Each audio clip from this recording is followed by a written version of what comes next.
Minimum wage चाहिँ increase हुनेवाला छ फ्रम द जनवरी 1 है त। सो यो चाहिँ अहिले चाहिँ मिनिमम $6 पर आवर छ भने अब तपाईहरुको जनवरी 1 बाट चाहिँ 8.75 हुनेछ।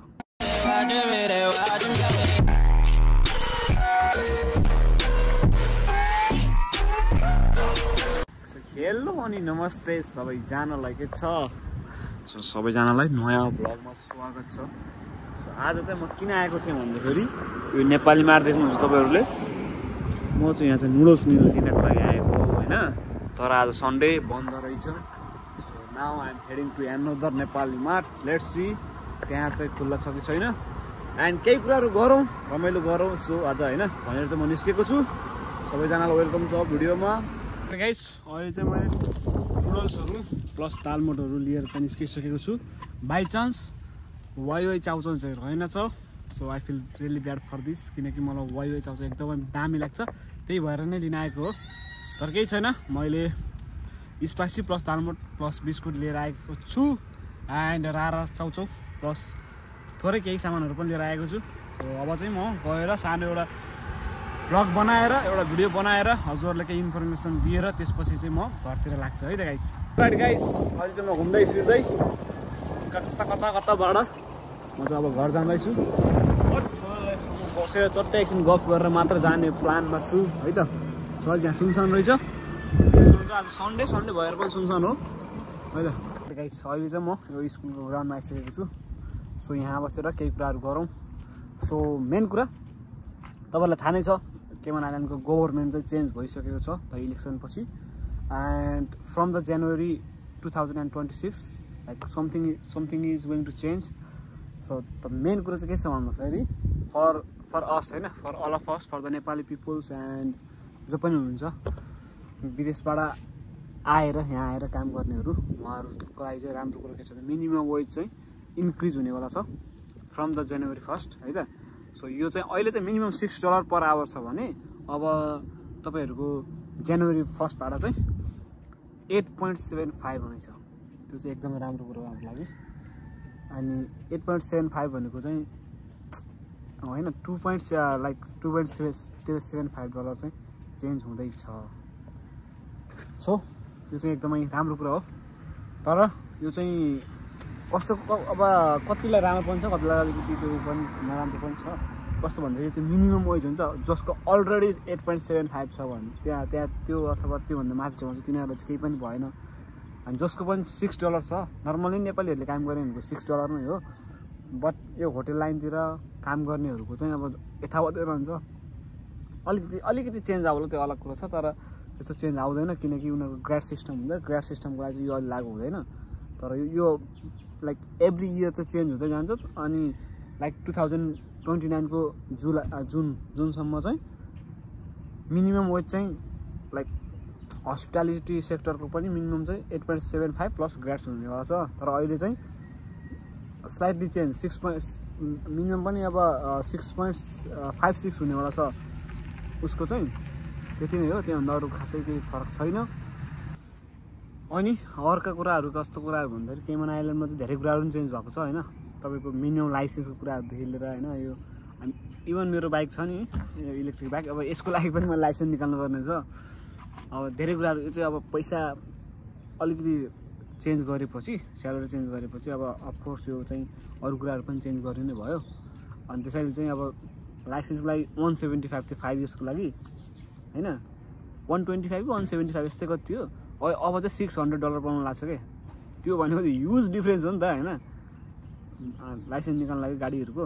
एन्ड मैले पनि मेरो बाइककै इलेक्ट्रिक बाइककै पनि कति भन्दाखेरि नर्मल मैले गुगल सर्च गरेर हेरेको $200 चाहिँ मैले पर्मिटको लागि दिनुपर्छ, रोड पर्मिट यस्तै के, अनि प्लस इन्सुरेन्स, अनि तपाईको प्लस लाइसेन्स हिँड्नु पर्यो भनेपछि सोच्न सक्नुहुन्छ इलेक्ट्रिक बाइकको दर यस्तो गरेको छ।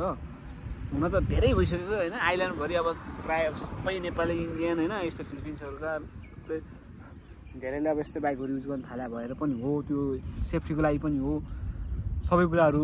प्लस उनीहरुको चाहिँ उनीहरुको अब आफ्नो यो डेभलपमेन्टको लागि कसरी पैसा उठाउँ भन्ने पनि हुन्छ। त्यो कुराहरुलाई मध्यनजर गर्दै उनीहरुले त्यो गरेको होला। एन्ड केमन आइल्यान्डमा काम पाउन चाहिँ अझै पनि मान्छेहरू आइरहेको छन्, मान्छेहरू रोकिँदैनन्, तर पहिलाभन्दा चाहिँ कम भएको छन्। आई डोन्ट नो मान्छेहरू कसले लिएर आइरहेछ, कसरी आइरहेछन्, आएर किन यस्तरी भौँतारिरहेछन्।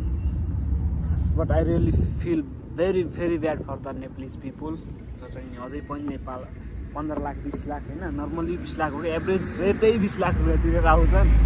एन्ड अर्को कुरा के भन्न चाहन्छु भन्दाखेरि जसले पनि तपाईँहरूलाई भन्छ दही चिउरे मान्छेहरू के भन्छन् भन्दाखेरि जसले पनि तपाईँलाई यहाँ बसेर तपाईँहरूलाई पाठ सिकाउँछन् होइन, तपाईँहरूलाई यस्तो उस्तो भन्छन्, उनीहरूले नै मान्छेहरू ल्याउँछन्।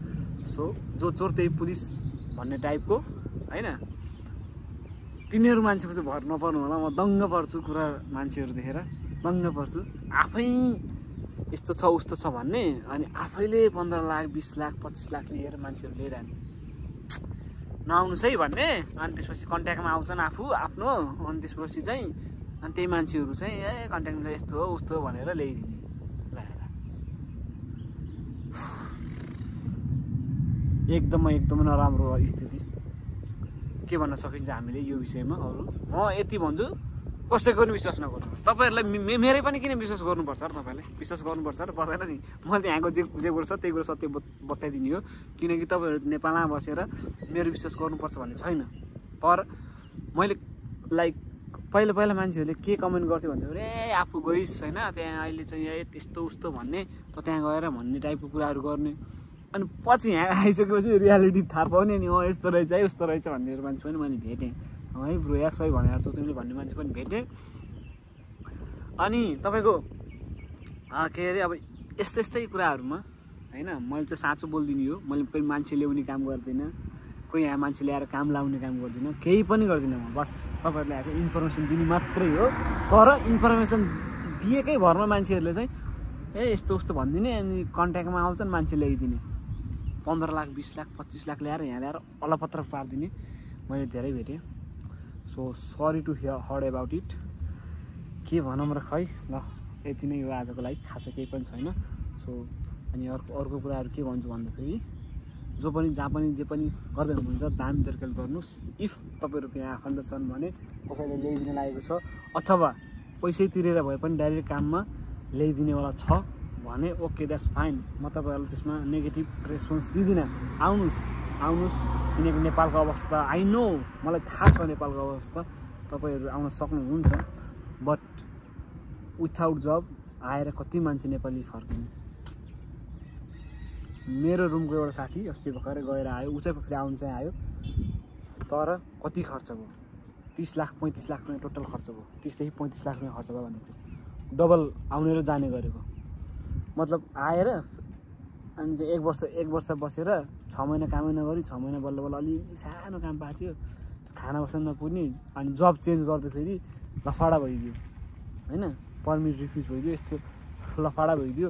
अनि नेपाल गयो, नेपाल गएपछि फेरि यहाँको त्यही कम्पनीले चाहिँ हालिदियो, जुन कम्पनीमा उसले काम चेन्ज गर्दा फेरि पर्मिट लागेको थिएन त्यही कम्पनीले हालिदियो। एन्ड आयो अहिले आएर काम गर्दैछ, त्यस्तो राम्रो पनि छैन नराम्रो पनि छैन, ठिकै छ भन्छ। बट म तपाईँहरूलाई चाहिँ रियालिटी मात्रै बताउँदैछु। हेर्छौँ गएँ मसँग अहिले 1200 पनि छ, म यो खाएर जानेवाला छु। यस्तै छ गाइज, के भन्ने अब तपाईँहरूलाई अरू त। सो गाइज आजलाई यति नै थियो, यति भन्दै आजको भिडियो यहीँ इन्ड गर्छु। अनि यस्तै भिडियोहरू आउँदै गर्छन् भन्दै आजको भिडियो मैले यहीँ इन्ड गर्न चाहेँ। Thank you so much.